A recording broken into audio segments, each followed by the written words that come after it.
हिमाचल प्रदेश के ऊना से विधायक सतपाल सिंह सत्ती से भारत एक्सप्रेस की संवाददाता महिमा कटारिया ने खास बातचीत की। उन्होंने 2027 में होने वाले विधानसभा चुनाव को लेकर पार्टी की रणनीति, जनता के मुद्दे और पार्टी के संगठन को लेकर चर्चा की। हिमाचल प्रदेश 2027 विधानसभा चुनाव की राजनीति की हलचल कहीं ना कहीं धीरे धीरे तेज होती नजर आ रही है। जनता के मुद्दे, संगठन की क्या रणनीति, इन सभी पर हमारे साथ खास बातचीत करने के लिए सतपाल जी मौजूद हैं। सर, भारत एक्सप्रेस में आपका बहुत बहुत स्वागत है। धन्यवाद जी।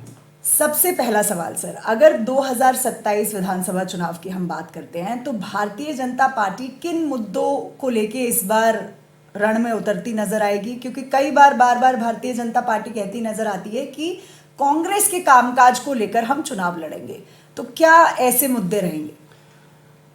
इसमें दो तीन चीज़ें हैं। जिस तरह से आपने कहा कि मुद्दों की बात चुनावों के अंदर क्या होगी, तो भारतीय जनता पार्टी हमेशा जो पॉजिटिव भारतीय जनता पार्टी का पक्ष रहता है, काम करना, विकास करना, ईमानदारी से गवर्नमेंट चलाना, वो सारे मुद्दे तो होंगे ही। जब भी हम लोगों ने हिमाचल में गवर्नमेंट्स चलाई, वो चाहे शांता जी से लेकर धूमल जी तक और अभी जयराम ठाकुर जी तक, जो भी हमारी गवर्नमेंट्स 5 बार हिमाचल प्रदेश के अंदर बनी, तो उस समय विकास भी हिमाचल प्रदेश के अंदर हुआ और विकास के साथ साथ हिमाचल प्रदेश के अंदर रोजगार भी दिया गया।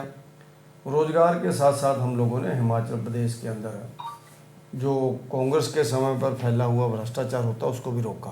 कर्जे की आपने बात की, तो कर्जा तो जयराम जी की सरकार में भी लिया गया था, वीरभद्र जी की सरकार में भी लिया गया था और इस सरकार में भी लिया गया, हालांकि इस सरकार में कुछ ज़्यादा लिया गया।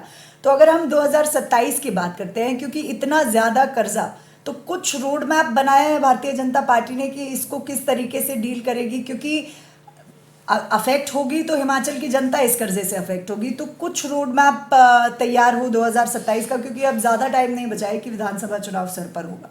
नहीं, इसमें जहाँ तक आप रोड मैप की बात करेंगे तो अभी चुनाव आ रहे हैं। भारतीय जनता पार्टी की जो मीटिंग्स हो रही हैं, उन मीटिंग्स के अंदर वो चाहे प्रदेश स्तर की हमारी कार्यसमिति की मीटिंग्स हों, चाहे अभी कोर कमेटी हमारी शिमला के अंदर हुई है।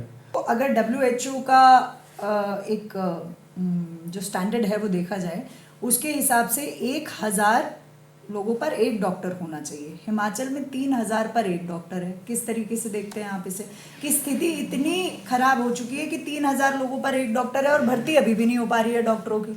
4 साल सरकार को ऑलमोस्ट होते नजर आ रहे हैं। अब आप कैसे इन परिस्थितियों को देखेंगे और भारतीय जनता पार्टी आगे इस विषय में क्या कुछ करेगी? उसमें देखो, अगर आप लोग देखेंगे तो हिमाचल प्रदेश के अंदर 7 मेडिकल कॉलेज है। पहले बहुत कम सीटें होती थी MBBS में, MD में। माननीय प्रधानमंत्री नरेंद्र मोदी जी जब से देश की गद्दी के ऊपर बैठे हैं, तब से हिंदुस्तान के अंदर अलग अलग जगहों के ऊपर मेडिकल कॉलेजेस के लिए परमिशन दी गई। गवर्नमेंट्स में भी दी गई, प्राइवेट के क्षेत्र में भी दी गई। और हिमाचल प्रदेश एक ऐसा सौभाग्यशाली प्रदेश है जिसकी 75 लाख पॉपुलेशन होने के बावजूद हमारे पास 7 मेडिकल कॉलेज है। तो उस दृष्टि से फिर सीटें भी बढ़ाई गई। MBBS की भी देश के अंदर सीटें बढ़ी, लगभग 1.5 लाख सीट बढ़ी है पिछले 12 सालों से, जब से मोदी जी प्रधानमंत्री हैं। और इसी तरह से MD की सीटें भी बहुत सी बढ़ी हैं। अब इन सारी बातों को पूरा करने के लिए, क्योंकि एक MBBS डॉक्टर बनाने के लिए आप लोगों को लगभग 6 साल लग जाते हैं।